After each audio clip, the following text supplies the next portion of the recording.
नामा म्हणे सर्व ब्रह्म हरी, एको चराचरी जनार्दन.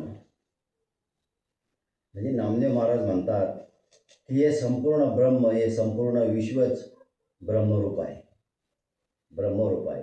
आणि याच भावनेतून हा विश्वात्मक भगवान, सर्व रूपाने नटलेला भगवान, आणि त्या भगवंताकडे माऊली ज्ञानेश्वर महाराज प्रार्थना करतात.